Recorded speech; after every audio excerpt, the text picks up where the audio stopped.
تو پھر قرآن کا فلسفہ شہادت کیا ہے؟ اور جیسا کہ میں نے کہا حدیث میں یہ لفظ استعمال ہوا ہے مقتول فی سبیل اللہ کے لیے، تو اس کا ربط کیا ہے؟ یہی در حقیقت دو کوسچنز ہیں کہ جن پر میں اس وقت گفتگو کروں گا، اور میں کہاں سے شروع کرنا چاہتا ہوں؟ سب سے پہلے لفظ شہادت کا لغوی مفہوم کیا ہے اسے سمجھیے، یہ کہاں سے بنا ہے؟ شہد یشہدو، موجود ہونا، حاضر ہونا، اس سے کیا بنتا ہے؟ اس میں فاعل شاہد، شاہد و غائب، جو موجود نہیں ہے وہ غائب ہے، جو موجود ہے وہ شاہد ہے۔ شہد یشہدو شہودن و شہادتن، اس کے معنی کیا ہے؟ موجود ہونا۔ البتہ اس میں پھر اضافی مفہوم دو پیدا ہوئے۔ ظاہر بات ہے کہ اگر کوئی کہیں حادثہ ہوا ہے، کوئی وقوعہ پیش آیا ہے، کوئی قتل ہوا ہے، کچھ اور ہوا ہے، تو گواہی اسی کی معتبر ہوگی جو وہاں موجود تھا، آن دی اسپاٹ، آئی وٹنس۔ لہذا یہاں سے اس کے اندر گواہی کا مفہوم آ گیا،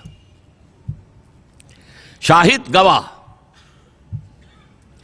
اور ایک اور دوسری بات، آپ کسی مشکل میں ہیں، کوئی آپ کو تکلیف پہنچا رہا ہے، کوئی آپ کو مار رہا ہے، تو آپ کے دوست ہیں، آپ کے ساتھی ہیں، لیکن موجود ہوں تو مدد کریں گے نا۔ اس لیے شہادت کا ایک مفہوم مدد کا بھی ہو گیا۔ یہ دو اضافی مفہوم ہیں۔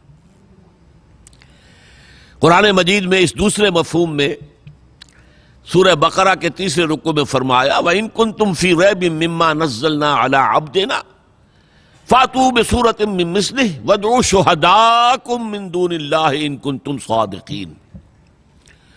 اور اے لوگوں، اگر تمہیں فی الواقع کوئی شک ہے کہ یہ کلام جو ہم نے اپنے نبی، اپنے بندے محمد پر اتارا ہے صلی اللہ علیہ وسلم، یہ ہمارا کلام نہیں ہے بلکہ اس کا اپنا کلام ہے، تو تم اس جیسی ایک صورت بنا کر لے آؤ اور اپنے سارے مددگاروں کو بلا لو۔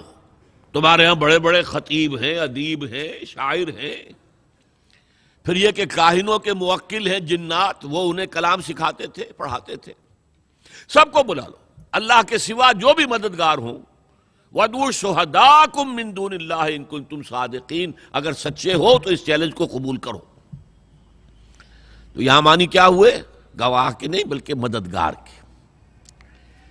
اسی طرح سورہ فتح میں فرمایا هُوَ الَّذِي أَرْسَلَ رَسُولَهُ بِالْهُدَىٰ وَدِينِ الْحَقِّ لِيُظْهِرَهُ عَلَى الدِّينِ كُلِّهِ وَكَفَىٰ بِاللَّهِ شَهِيدًا۔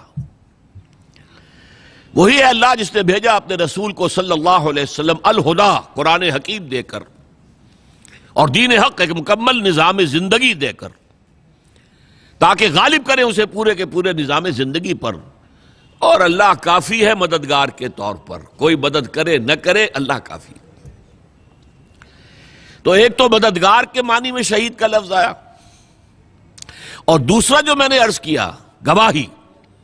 اب یہاں سے اصل میں سارا فلسفہ قرآن کا جو ہے شہادت کا، وہ اس لفظ گواہی پر بیسڈ ہے۔ پہلے یہ جان لیجئے کہ گواہی جو ہے اس کے دو پہلو ہیں۔ آپ کسی مقدمے میں گواہ ہیں تو آپ کی گواہی کسی کے حق میں ہے، کسی کے خلاف ہے۔ مدعی کے حق میں ہے تو مدعا علیہ کے خلاف ہے، مدعا علیہ کے حق میں ہے تو مدعی کے خلاف ہے۔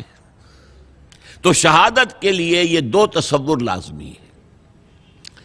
اس کے لیے نوٹ کر لیجئے، کسی کے حق میں ہو تو لام آئے گا، کسی کے خلاف ہو تو علی آئے گا۔ شہد لہو، اس نے اس کے حق میں گواہی دی، شہد علیہ، اس نے اس کے خلاف گواہی دی۔ لام اور علی کا یہ صلہ جو ہے، اس سے یہ بات بالکل ایک دوسرے سے اپوزٹ ہو جاتی۔ اسی معنی میں حضور کی ایک پیاری حدیث ہے، القرآن حجت لک او علیک، یہی لام اور علی، یہ قرآن یا تو حجت ہے تمہارے حق میں، تمہارے لیے دلیل راہ ہے، تمہارا امام ہے، تمہیں راستہ دکھائے گا، تمہاری ہدایت کرے گا، اور اللہ کے ہاں بھی کھڑے ہو کر گواہی دے گا، اے اللہ تیرا یہ بندہ مجھ سے بڑی محبت رکھتا تھا، مجھے پڑھتا تھا، میری تلاوت کرتا تھا، مجھے سمجھتا تھا، مجھ پر تدبر کرتا تھا۔ تو وہ تمہارے حق میں گواہی ہو گئی. او علیکا، یا تمہارے خلاف. اے اللہ، یہ بدبخت کہتا تھا کہ میں مانتا ہوں قرآن کو، اور مجھے پڑھتا تک نہیں تھا. اس نے کبھی مجھے کھول کر نہیں دیکھا، اور پڑھتا تھا تو بغیر سمجھے پڑھتا تھا، اور کچھ سمجھ بھی لیتا تھا تو عمل نہیں کرتا تھا. تو القرآن حجت لکا، یا تمہارے حق میں حجت اور دلیل، اور یا او علیکا، یا تمہارے خلاف. تو شہادت کا یہ معاملہ سمجھ لیجئے کہ کسی کے حق میں کسی کے خلاف